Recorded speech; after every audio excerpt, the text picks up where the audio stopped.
All right. So about a non-relative. I did a lot of research, in fact, with social cooperation. A large part of my dissertation was on social cooperation. How can you get, and in fact, we talked about this social cooperation, I don't remember where, but somewhere in one of these chapters, and we said, tit for tat is this notion that if you do something for me, I'll do something. You scratch my back, I'll scratch yours. You scratch my back, I'll scratch yours. And then when we had said, yeah, but when it comes to if you do something harmful to me, I'm going to do something 5 times more painful back to you. So we find, though, from an evolutionary perspective, that the most stable pattern in a group is tit for tat. I shoot a deer and give you 1 leg, you shoot a deer and give me 1 leg. Okay? It's just back and forth, share and share, and that's exactly how these monkeys work together. Why do we help? Empathy, the feeling of, understanding another's feelings. Think about the mirror neuron system. Remember the mirror neuron system? We find that the mirror neuron system allows us to understand others, something like this. And so we can truly feel their pain when somebody's in pain. In fact, we found out that when we see a loved one being hurt, we physically have the pain response in our brain. Okay? So that's interesting. I like this quote. I don't know if this is the best slide for it, but here it is. A true measure of our character is what we would do if we were never found out. That's pretty good. Anyway, how about this? Was there something about the people? Was there something about Kitty Genovese's neighbors? I mean, there's something wrong with them? Are they just morally defective? Well, it might be. They live in New York. That was a joke against New York people, but maybe you don't care because you're in Texas. But trust me, they are selfish bastards out there. How about the man that fell, crashed in the river? Is there something about him? I'm willing to believe that perhaps there was something special about that man, perhaps. But I find it very hard to believe that there's something morally defective about all 38 neighbors, all right? Even if they all do live in Queens. So I don't know about that. So here's some interesting things. Bibliotine and somebody dabs, I don't remember, but whatever. They went to 3 cities, 145 people, 1,500 occasions, all kinds of people, and then they would drop objects. They would drop, I believe it was pencils in elevators is really what it was. They'd be in the elevator and they'd drop a handful of pencils. Who's going to help them pick them up? And it was pretty straightforward. As the number of people in the elevator increased, the likelihood that they would help you decreased. All right? It's called diffusion of responsibility. The more people there are, and we saw this earlier when we did social loafing. It's a very similar concept. So here was their decision tree, okay? In order for us to help another person, it must go this way. Number 1, we must notice an incident. If we don't even notice that an incident happened, there's no way we're going to help. Number 1, we have to notice it. If we notice it, we have to interpret it as an emergency. Is this thing I'm seeing an emergency? If you say, no, I don't think it's an emergency, well, then you don't help. But if you do, then, yeah, okay, maybe it is an emergency. Maybe I'll still help. Am I responsible? If yes, then they try to help. If no, then they don't. So now let's go back to Kitty Genovese. Notice the incident. Number 1, 38 neighbors noticed. But that is also saying that it's Queens. There's 500 neighbors. That means 462 didn't notice. Okay? The people that didn't notice could not have. Interpreted as an emergency.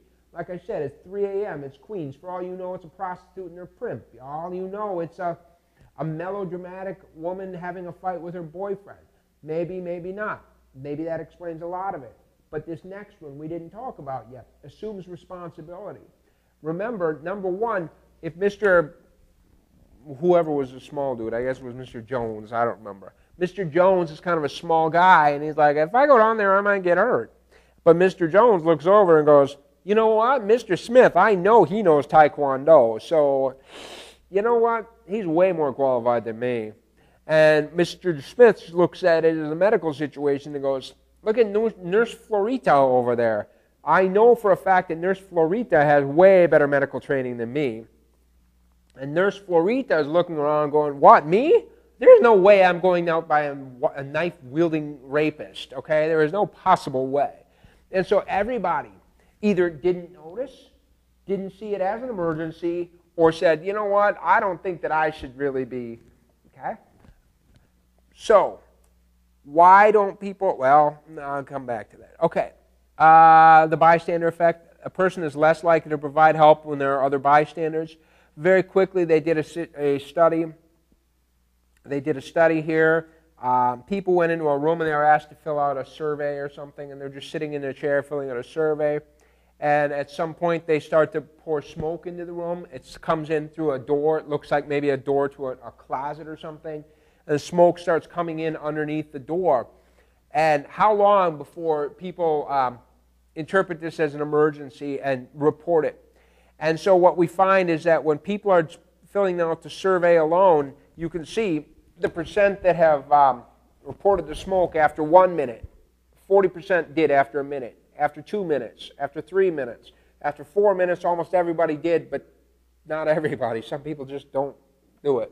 How about if there are 3 people sitting together in a group? Wouldn't it be even more likely that at least somebody would report the smoke? No. It's even less, far less likely that the smoke will ever get reported. Okay? Look at this. After 6 minutes, and I've seen the videos, after 6 minutes, these 3 people are sitting here filling out these surveys. They're coughing, they're choking on the smoke, but they don't report it. Only, 40% ever bother to report.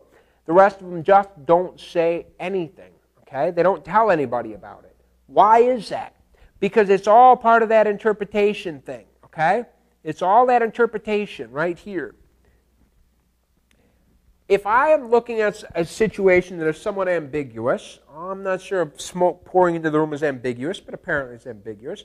So is, like I said, the Kitty Genovese. Is she really in pain, or is she, just melodramatic? Is she having a fight? I don't know.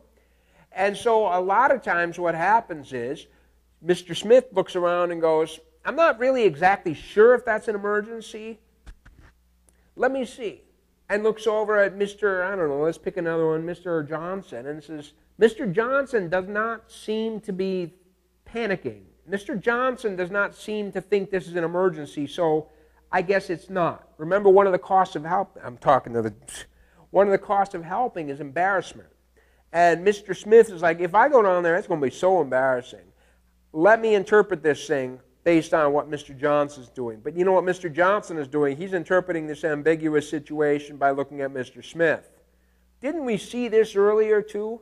The same type of thing in groupthink, where we interpret the situation based on looking around us. Well, he didn't think it's a problem, and he didn't, hell, must be okay. They must not have a problem. Okay? They must not think it's an emergency. Okay?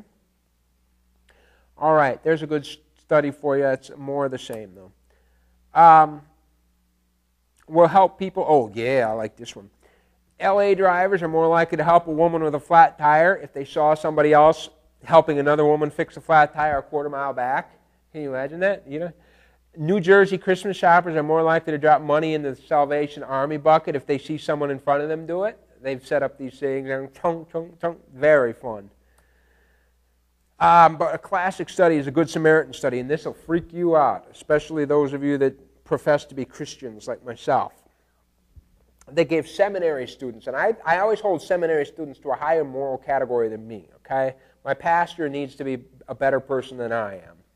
And they gave, they were asked to give a lecture on the Good Samaritan, and of course the Good Samaritan was the woman from Samaria who, she's by the well, in comes Jesus out of the desert, and this Samaritan woman gives Jesus his drink, even though it could cost her an immense amount. It could cost her her social standing to be seen giving this to this person from Judea. So anyway, from Jerusalem. So anyway, their job is to go and give a lecture on the Good Samaritan, okay, or some other unrelated topic.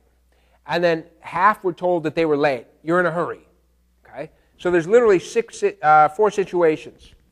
Either they're going to be giving a lecture about the Good Samaritan or some other lecture, and they're told that they're in a hurry and not in a hurry. And, not just in a hurry, but it's in another building. It's over there, okay?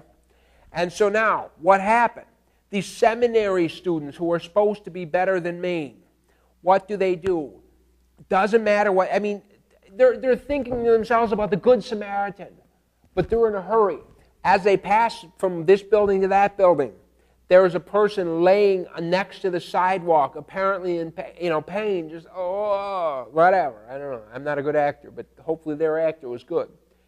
And it turned out it didn't matter what kind of a lecture they were supposed to be giving. If these seminary students were told, hurry, you have to get there to get it done, they passed right by the dude that was laying down on the sidewalk. But if they were not in a hurry, it didn't matter what they were being told. They helped them. And this is true, and it's troublesome in today's hectic world because we're always in a hurry. We're always in a hurry in today's hectic world, and therefore there's never time to stop and help somebody, okay? And I dig that. I can feel that, and I'm guilty of that myself.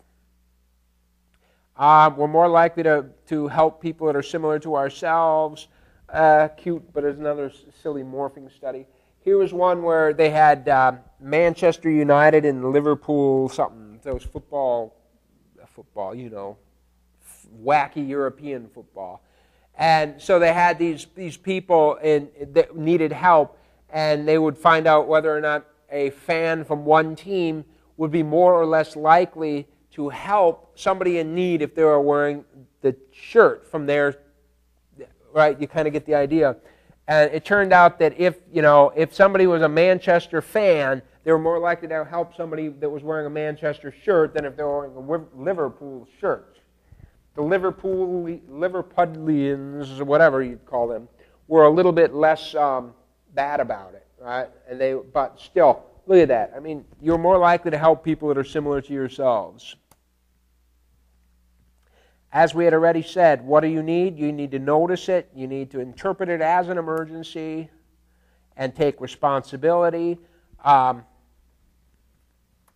Take responsibility. All right, we're going to stop there because I do want to spend more time talking on this slide.